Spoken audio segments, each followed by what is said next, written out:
Today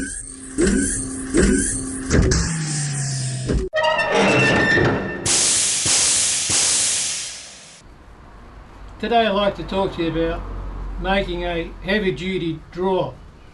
This is the drawer for my tool and cutter grinder up here, and these are all the heavy accessories, and there are wheels, that type of thing in there.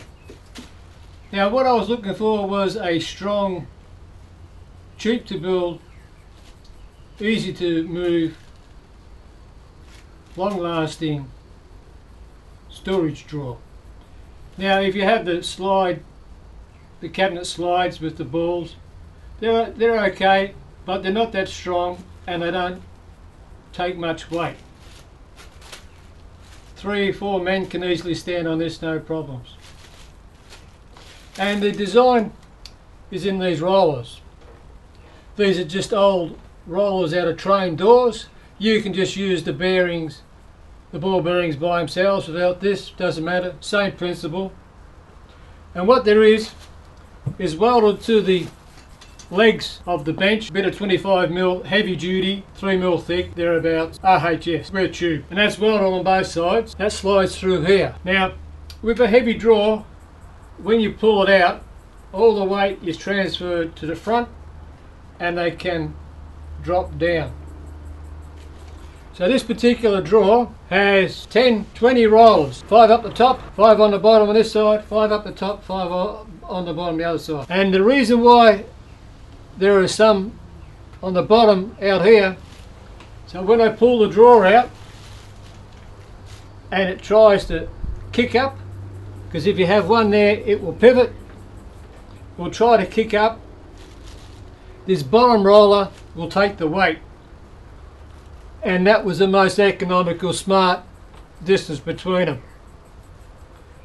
So as I push it through the other side, these rollers take the weight on the other side. Can slide all the way in, all the way out.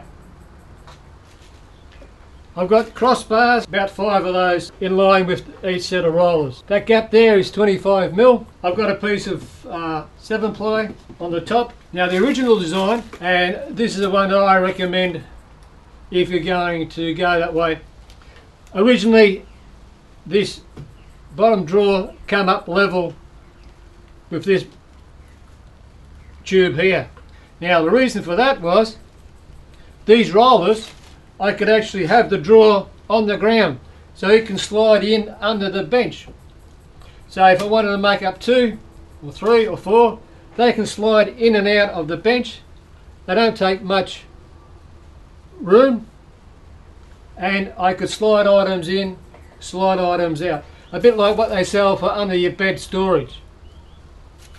But then all this has to slide in under here, and measuring it up, there's a millimetre here, a millimetre there. I said no, and I didn't know what size wood I could find for a good price, so I then just dropped that down.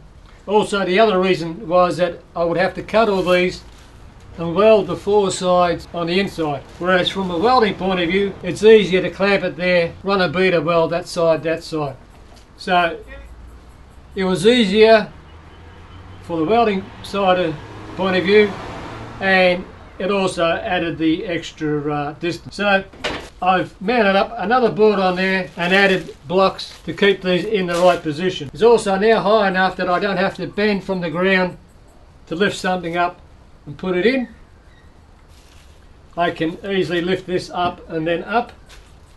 There's enough room for my grinding wheels. The other side I keep all the templates and materials for the laser cutter. There's tooling, jobs to be done. Also, it then can slide out the way when I am grinding, no dust and all that. I've got a vacant space here for the workhead, so I can take the workhead down, put that down, put it up. So for, I don't know, 40 bucks, 50 bucks let's say, you can get yourself a very strong. How much does it move? That's how strong it is. So the good method, it's the CNC4A method, how to make a strong heavy duty drawer.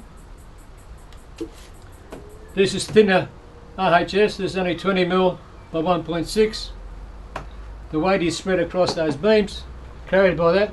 Now, I've made it a tight fit, that's because these will wear, and as it wears it will get loose. And I can then just put an offset spacer in there and just tighten the bottom ones up. So as it drops, I'll just lift the bottom ones up. So, a weekend's worth of work, but it works fantastic. I highly recommend it. And again, as always, thanks for watching.